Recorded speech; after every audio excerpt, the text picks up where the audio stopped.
The following is a world-class Bullshitters exclusive.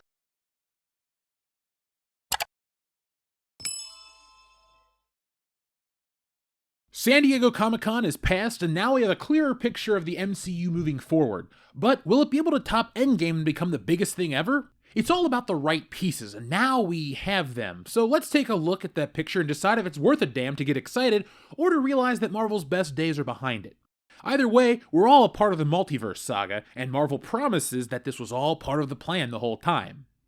That cynicism aside, there's a lot here that's not all garbage, but I can't put on fanboy glasses either, because that's not what I do. Let's take a look at what Marvel has to offer in their cinematic universe. I'm going to make a separate video for the Disney Plus show, so be on the lookout for that in the coming days. We start out with Black Panther, Wakanda Forever. That drops in November. The Black Panther franchise bothers me because Disney and the press make me feel like I have to like this movie because of my appearance. That being said, this trailer helped the other half of me decide that this one I can live without seeing. The strength of Black Panther came from Chadwick Boseman, not the world he inhabited. I've never Yas Queen for anything, and the women of Wakanda aren't going to make me start now. Now let's start talking about the pink elephant in the room. The brown submariner. What's the deal? What about the legacy? Look, I'm not a fan of the design or the reasoning, but I did go to the source. Marvel changed Namor because contemporary perceptions of Atlantis share roots with Mayanism, which can be traced to the beginning of the modern age, when European imaginations were fueled by their initial encounters and the indigenous peoples of the Americas. From this era sprang apocalyptic and utopian visions that would inspire many subsequent generations of theorists. It's kind of like Bane in The Dark Knight Rises. Tom Hardy went for this concept of Latin voice for Bane. They're going to the root with Namor, but the root kinda sucks because the design absolutely does suck. This part of the movie looks like Aquaman's distant cousin. For the first time ever, Marvel copied something DC did, and I wonder how it's going to pan out for them. Now, most of Aquaman's success comes from Jason Momoa. This schmuck isn't going to help this film make $1 billion, and without Black Panther himself, I'm not interested. Boseman was great, and they refused to recast him, so instead of bitching, I'll mostly sit this one out because Black Panther in name only isn't enough. Wakanda is not enough. Now, moving on, we have Ant-Man and the Wasp, which comes out in February of next year. I love Ant-Man. Paul Rudd is one of my favorite actors. The quantum realm may be the key to the multiverse. In reality, this will probably be the most important to understand the bigger thread of the story, which is good because a meandering Marvel isn't worth a damn, but I gotta see more before I can get hyped for this movie. The inclusion of the kid makes me roll my eyes. I never liked kid sidekicks, even when I was one. Not a kid, not a sidekick. If you want to hear about those stories, join our Patreon page. For a couple bucks a month, you can hear the stories of Jeff Hicks' Child Avenger. Okay, that one's not real. Moving on. I like how Marvel chose to adapt Bucky. Instead of classic teenage Bucky, they went for the Winter Soldier-aged Bucky. Just shy of 100. Superheroes with kids hasn't worked for me ever. Sorry, Thor. I'm sure that works for those that like the cute factor, but putting kids in these is a trend I'm not liking. They're not funny, they're a liability. They're Natalia from GoldenEye 007. That bitch was borderline retarded, and yes, I can say that because she was just a series of code in a video game. Outside of the kid, Bill Murray is probably going to be the best part of this film. I gotta say, Ant-Man's cast is great. I just forget how good they were because there's so much Marvel content, and after a while of lackluster stuff, I'm tired. But Ant-Man has delivered twice before, so bring on MODOK and all the other shit that's going to be in this movie. It's going to be funny, or at the very least better than Patton Oswalt, which isn't exactly hard to do, so color me interested. Next we have Guardians of the Galaxy Volume 3. There's footage for this one, and they describe the footage in full, confirming Peter Quill finally reunites with Gamora, who will be leading the Ravagers and has no memory of her time with the Guardians. The footage also shows off the first look at Will Poulter's Adam Warlock, and Rocket Raccoon's origin will be pivotal to the story. So it's hard to get angry after the last two Guardians films. I liked them both. If this one is as good as those, then Captain America's trilogy is in danger of no longer being Marvel's best. Moving on, since there's a shitload of these, onto the Marvels. This is the sequel to Captain Marvel. If you haven't heard my take on Captain Marvel, you must be new to the channel. I covered that film pretty well back in 2019, and I called it the worst of the MCU. Then the Eternals came out and changed my mind. This one might change it back. Captain Marvel had no interesting threads outside the Skrull invasion. This one will feature Miss Marvel, and from TV, the woman from WandaVision who's so important I forgot her name. Rambeau! That's her last name, and that's how much I care. How can I be excited when I hated all that came before it? I know you're watching thinking, oh great, it's one of those guys. But listen to our review. I gave Captain Marvel a very fair shake back then. I can remove the film from my opinion of the hype surrounding the film, but I don't have to give this my money either. Next is Blade. If only it was still Wesley Snipes. That being said, a PG-13 Blade is a hard sell for a kid that grew up watching Donald Logue lose his hand over and over again. Wesley Snipes was the epitome of cool in the late 90s, and this new guy has big shoes to fill. I should be open-minded, but I come from an era where the old stuff was legitimately better. I want Blade to be good. He's a black superhero I love, because no one guilts you into supporting Blade. Blade is always the coolest dude in the room, and if they can do that, then it won't be as good as the first one, but I'm still asking to be impressed. And with it coming out early November, I hope their ads are kind of horror-based and it'll tie in with Halloween, but then again, here I am putting a fan theory out there, or at least how to make it better. I only did go to college for advertising. Continuing with the trend of black heroes, Captain America has a new film. This isn't my Captain America. If you claim this Captain America as your own, please pick him up at the Lost and Found.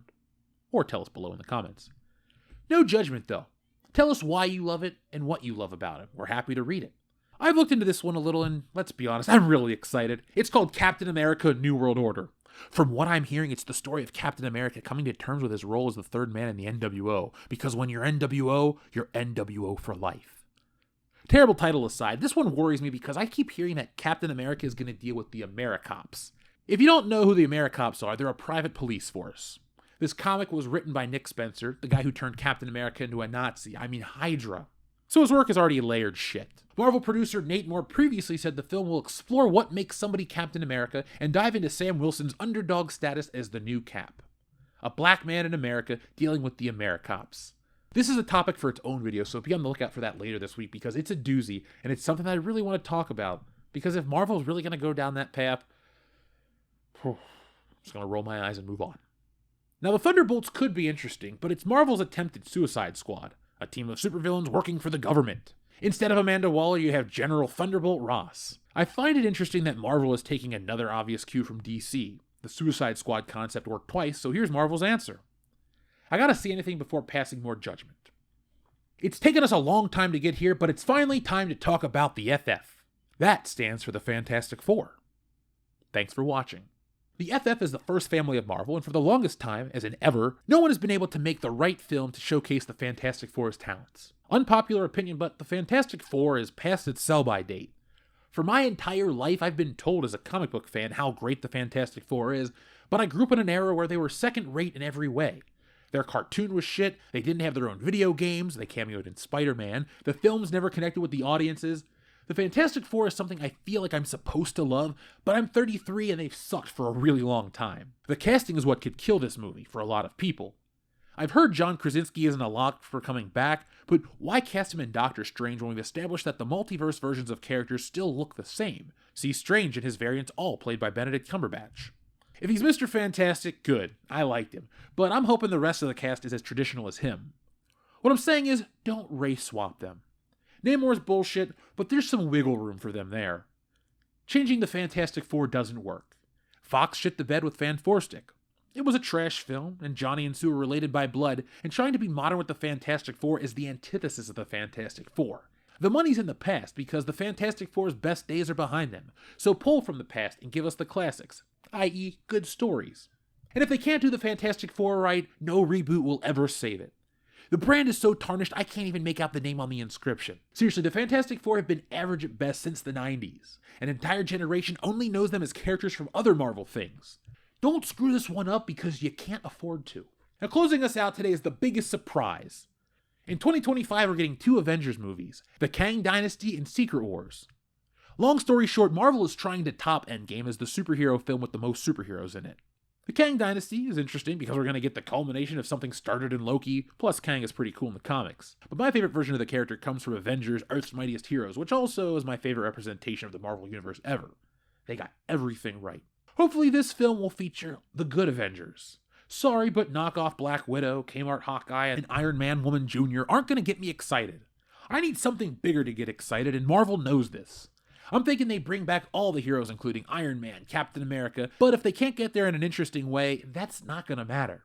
This current phase is pretty divisive, and it's going to be interesting to see what it takes to get a lot more people on board. We're seeing Marvel numbers lower than we're used to. I remember the highs of the previous Avengers films, and I'm hoping we get back there as a fan. Obviously, Secret Wars is just all the heroes fighting the villains, but at this stage, I feel like it's an attempt to top Endgame. Endgame worked because the build to it was legitimately good. Post-Endgame has been rough for everyone not named Spider-Man. Marvel has a lot of work to do before I'm ready to throw down, but I've already said my piece. I want to know what you think down below. I do read the comments, so answer me these 3 questions. Which films are you most excited for? Are you still watching the MCU? And what do you think of the current phase? It's been years since Marvel films truly excited me. Maybe I'm a junkie chasing a high of the first Avengers film. I've seen hundreds of films in theaters, but nothing was as memorable as the excitement that I felt watching the film that first time. I've seen better films, hell, I've seen better films in the MCU, but that's a benchmark because it still represents a vision coming together that no one saw. It was the last time Marvel was the underdog with something to prove, and I miss those days. I'll be back next time with part 2 where I do the same for the TV shows. If you like comics, check out my work. I'm an artist and a writer. I'm on my 2nd book now, but check out Stealing Solo. It's the story of Star Wars fans who kidnap Harrison Ford and force him to remake Star Wars in their basement. I've had a lot of demand for that book as of late, so I'm going to give it a storefront on August 1st. Be on the lookout for that. Also, while you're waiting till August 1st, go to shopwcbs.com and get yourselves a world-class bullshitter shirt, glass, mug, sweatshirt, all kinds of WCBS merchandise, powered by Spring and directly shipped to you. So folks, do that to support this channel and let us know that independent art is important to you. Tell the world, share, spread the word of world-class bullshitters. And until then, folks, be smart, be safe, be cool, make sure you have your bell notification turned on to all, but most importantly, always be excellent to each other. Moving on, since there's a shitload of these, on to the Marvels. This is the sequel to Captain Marvel.